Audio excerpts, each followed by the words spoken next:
हमारे पास 21 अक्षर हैं जिनको हम कॉन्सोनेंट कहते हैं जी। और इसी तरह से हमारे पास 5 और अक्षर हैं जिनको हम वॉवल कहते हैं। जी। ये तो अक्षरों की बात है। इससे आपको कोई परेशानी, लेकिन आप भी ऐसा ही मानती हैं?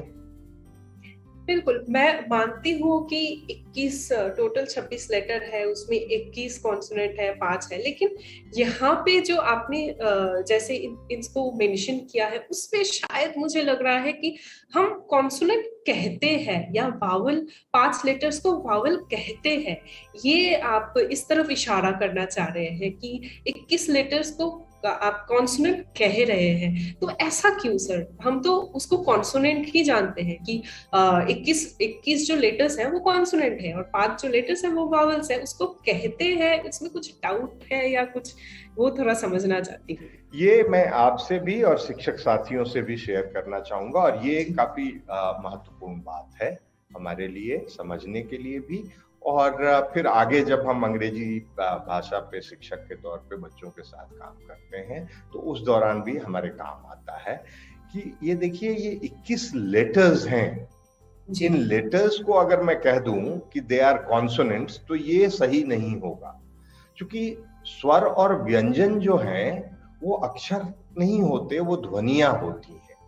कॉन्सोनेंट और वॉवेल जो हैं वो साउंड्स होते हैं, लेटर्स नहीं। अब देखिए, परेशानी जो है वो उसका कारण कहीं और है। हिंदी जो है, जो हमारी भाषा है, जो हम बोलते हैं, वहां अक्षरों और ध्वनियों का रिश्ता बराबर है। इसलिए वहां अगर हम ऐसा कहते भी हैं तो कोई परेशानी नहीं आती। अक्षरों को भी अगर हम कहते हैं कि ये कॉन्सोनेंट हैं या ये वॉवेल हैं, या हिंदी में इनको व्यंजन और स्वर कहते हैं, तो कोई परेशानी नहीं है। दूसरी चीज ये है कि अक्षरों को भी बोलते वैसे ही हैं। तो क अगर मैं कह रहा हूं कि क व्यंजन है तो क ध्वनि भी है, क अक्षर भी है, इसलिए कोई गड़बड़ नहीं हो रही है। लेकिन अगर मैं अंग्रेजी में कहता हूं कि के कॉन्सोनेंट है तो दिक्कत हो रही है।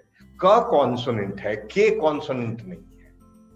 बिल्कुल, ये मुझे समझ आ रहा है कि आप जिस तरफ इशारा कर रहे हैं कि हम ऐसे इसको बोल सकते हैं कि जो 21 लेटर्स जिसको हम कॉन्सोनेंट बोलते हैं वो एक्चुअली 21 कॉन्सोनेंट साउंड्स हैं, जो हमारे जो ऐसे डिपेंड नहीं करता कि के से ही क साउंड आ रहे हैं, वो सी से भी आ सकते हैं। ऐसा कुछ, हम जैसे कैट मैं बोल रही थी उसमें तो मैं क बोल रही थी, लेकिन हम जब लिख रहे हैं उसमें हम सी लिख रहे हैं सर।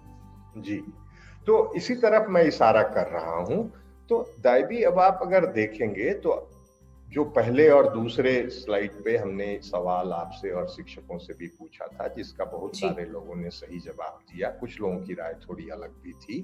तो एक तो ये है कि अक्षर तो हमारे 26 हैं, ए से जेड जो हम अल्फाबेट में देखते हैं, पढ़ते हैं, याद करते हैं। लेकिन ध्वनियां जो है हमारे पास वो 44 है।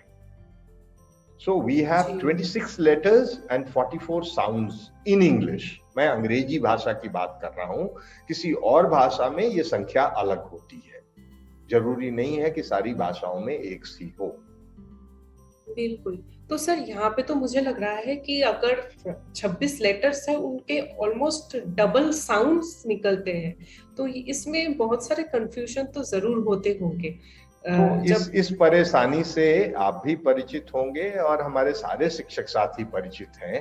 जब वो बच्चों के साथ काम करते हैं तो उनको ये दिक्कत आती है कि भाई अब इसको कैसे समझाएं, ये तो वही लेटर है, इससे कभी तो कुछ हो जाता है, कभी तो कुछ हो जाता है।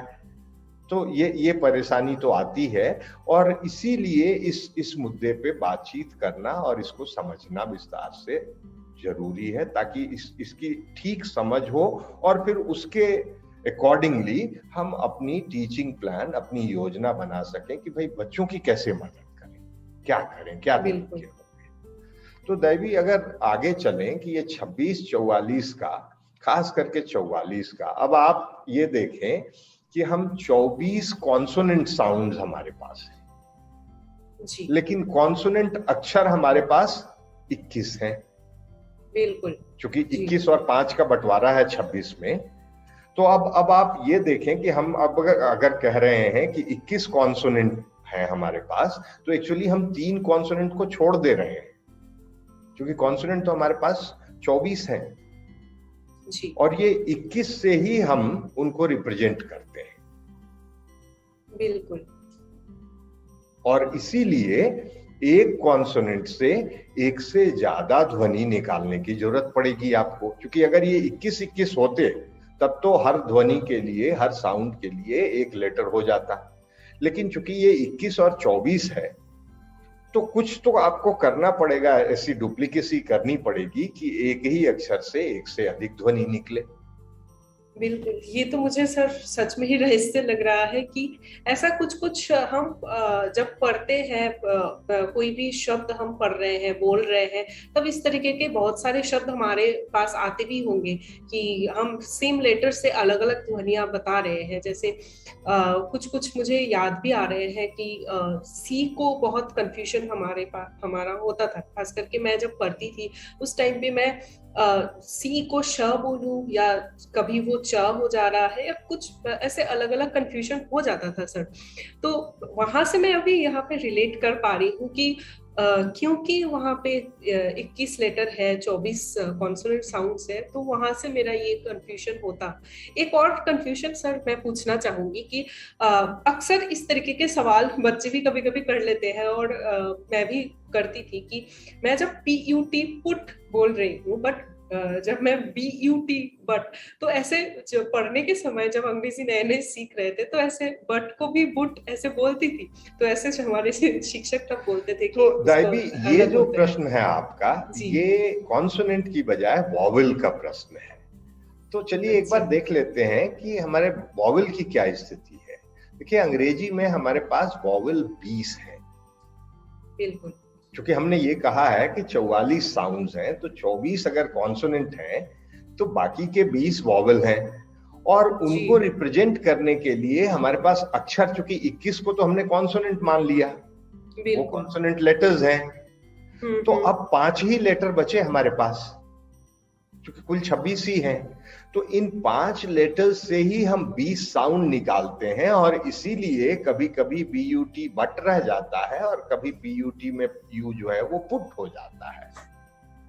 बिल्कुल, तो ये तो सर जैसे कॉन्सोनेंट का तो मुझे समझ आ रहा है कि 21 है, वहां से 24 साउंड निकल रहा है, तो आई थिंक वो सीखने में ज्यादा आसानी होती है, और उसको डिस्टिंग्विश करके समझने में भी हमें जल्दी सीख सकते हैं कि 21 कॉन्सोनेंट लेटर है, 24 साउंड निकाल रहे हैं। लेकिन वॉवल में तो मुझे लग रहा है कि 5 ही लेटर है सर हमारे पास, लेकिन उससे 20 साउंड हम कैसे निकाल रहे हैं? इसमें तो तो ये बहुत वॉवल परेशानी के होती होगी। साथ टीचर्स को भी और आपको भी ये अंदाजा होगा कि इनकी ध्वनियों के साथ बहुत परेशानी आती है, और इसको ठीक से नहीं समझ पाने के कारण हमें कुछ एक्सेप्शंस भी बनाने पड़ते हैं। खास करके बच्चों को जब हम ये बताते हैं कि भाई कुछ शब्द हैं जो यू से शुरू हो रहे हैं, लेकिन फिर भी उनके आगे हम एन नहीं लगाते हैं, ए ही लगाते हैं। जी या कुछ कुछ ऐसे शब्द हैं जो इन 5 लेटर्स से तो नहीं शुरू हो रहे हैं, किसी और कॉन्सोनेंट लेटर से शुरू हो रहे हैं, लेकिन फिर भी उनके पहले हम एन लगाते हैं, जबकि नियम जब बताते हैं तो ये कहते हैं कि कॉन्सोनेंट के पहले ए लगेगा और वॉवेल के पहले एन लगेगा। तो अब बिल्कुल। ये फिर उसमें से हमें एक्सेप्शंस निकालनी पड़ती हैं, अपवाद निकालनी